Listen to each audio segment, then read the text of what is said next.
A big win for advocates of the Second Amendment. A federal judge in California overturned a 3-decade-old ban on assault weapons last Friday, ruling the law violated the constitutional right to keep and bear arms. In the ruling, U.S. District Court Judge Roger Benitez wrote, "The Second Amendment is about America's freedom, the freedom to protect oneself, family, home, and homeland. California's assault weapon ban disrespects that freedom."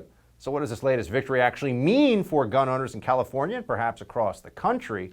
Joining me now, the editor of BearingArms.com, Cam Edwards. Cam, good to see you. Hey, Buck. Thanks so much for the invite. I can't remember the last time I read a federal judge writing about the Second Amendment, and I was thinking to myself, this is somebody who actually believes in the Second Amendment. It's been a while. Tell folks the background of this case and why it's so important in California, the assault weapons ban. Yeah, absolutely. And you're right about Judge Roger Benitez. He does get it. So back in the late 1980s, California decided that it was going to ban guns that it deemed to be, quote unquote, assault weapons. And there is no standard definition of assault weapon in California. They've actually changed the definition at least 4 times over the last 30 years or so. This basically is, any gun that the state of California wants to ban. So a group of Second Amendment organizations and individual gun owners brought suit, claiming that this ban was unconstitutional. And last Friday, Judge Roger Benitez agreed in this 94-page opinion, which I got to tell you, Buck, the left and gun control advocates, they're focusing on the first sentence where Judge Benitez compares the AR-15 to a Swiss Army knife, pointing out that they're both, very utilitarian in nature. AR-15s are known for self-defense, for hunting, for recreation, competitive shooting. But this is a 94-page opinion, and the judge just absolutely dismantles every single argument that the state of California put forward about why the most popular rifle in America today should be banned. And what has that ban led to? I mean, in California, are there people who have grandfathered in assault rifles? Can you just not buy them? I mean, what has been the result of this 30-year ban in California? Yeah, so those who possessed these guns legally before 1989, they were grandfathered in. And then every time the state would change the definition, right, those existing owners were grandfathered in, but you couldn't buy, rifles with certain features. So even today, there are what are called featureless rifles that are legal to purchase in California. And one of the things that Judge Benitez noted in his opinion was that California supposedly put this ban in place to cut down on mass shootings. Well, the same number of mass shootings are taking place in California 30 years after this ban. And basically the same percentage of these mass shootings involve the use of rifles as opposed to handguns. So the ban actually hasn't made anybody safer, hasn't reduced violent crime. But it has made it more difficult for Californians to fully exercise their right to keep and bear arms. In fact, not only has it made it more difficult, it's made it impossible for them to do so. Now, what are the results immediately for, our largest state by population, California?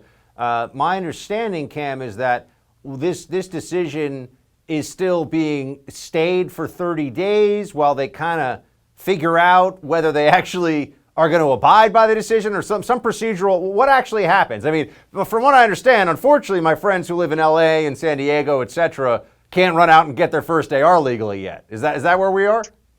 That is where we are, unfortunately, yes. Judge Benitez did stay this decision, as you noted, for 30 days. The state of California, the attorney general there, Mr. Bonta, has already said that he is going to appeal. I'd say there's probably a 99% chance that the Ninth Circuit is going to agree that this opinion should not take effect while the case is being appealed. So it means in the short term, nothing really changes for gun owners. But over the next couple of years, a lot could change. Later this fall, the Supreme Court's going to take up a case dealing with New York's carry laws.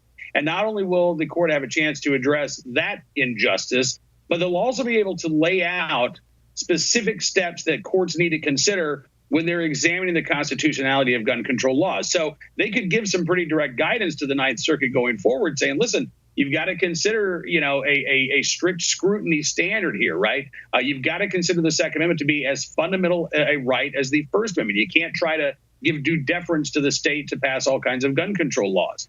So by the time this case gets to the Supreme Court, the Ninth Circuit, could be hemmed in by what the court has said. And I think that we're still likely to have a pro-Second Amendment majority on the Supreme Court. So I think the odds are good that, over the next 3 to 4 years, this case is ultimately decided at the highest court in the land in favor of California gun owners and the right to keep and bear arms. Well, just tell us what's at issue in the New York case. I follow that one as a New Yorker who has basically had his Second Amendment rights denied his entire life, New York City resident in particular, which means, this is basically a gun-free zone except for criminals and people with connections to the police department, which is a whole other conversation. But is this related to New York City not even knowing what's legal and what's not for people who have premise permits and are transporting them? Or is this about open carry? What's at issue with the New York case? Yeah, specifically, this is about concealed carry. Open carry is illegal in New York. So the only option that residents have in order to exercise the right to bear arms is to get a concealed carry permit. And in order to do so in New York State, and then separately, New York City has its own set of gun control laws, you've got to show good cause. The average person, Buck, does not have the right to bear arms in New York State or in New York City. You've got to be special. You have to outline some sort of special circumstance. Somebody's stalking me, or maybe I work with a lot of money. I have to take it to the bank late at night. But I live in a bad neighborhood and I want to be able to protect my kids. Or I have the right to keep and bear arms. That's not considered good cause. And so that's what the Supreme Court is going to be taking up, whether or not these laws violate the Second Amendment rights of New Yorkers. And also wanted to check in with you on Governor Abbott and the constitutional carry law in Texas. We reported on it a while back. I think we might have talked about it with you. Did he sign it? Because he was delaying signing it for a little bit there. Yeah, I'm not aware that Governor Abbott has actually signed this bill yet. I'm not aware of that either. Very supportive of it. He has been supportive of it. I kind of wonder if there's not some behind the scenes machinations of trying to get all the folks in the same room that Governor Abbott wants to be there for this signing ceremony, because I don't think this is going to be something that Governor Abbott signs in the dark of night away from the press. This is a big step forward for gun owners in the state of Texas and around the country, and I'd like to think that Governor Abbott is putting together a big celebration and maybe a big to-do for that signing ceremony. I've heard, Cam, and tell me if you think this washes.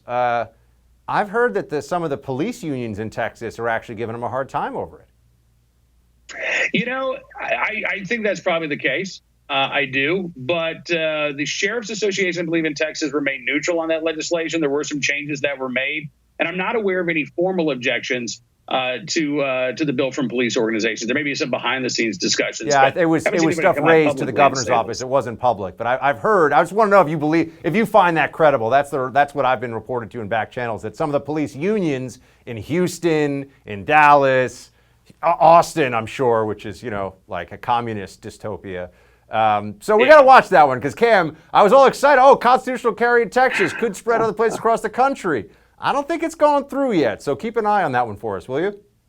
I certainly will. Here's the thing, though, Bug. If Greg Abbott has any serious intentions of running for president in 2024, he cannot be the guy to stop constitutional carry from going into effect in Texas. Absolutely not. I think you're absolutely right. So I'm wondering what happens here. But maybe it'll just be a big ticker tape parade kind of situation with that signing. We'll have to wait and see. But Cam, bringing the expertise, dropping the hammer on the expertise here, as always. Thanks so much, man. Good to see you.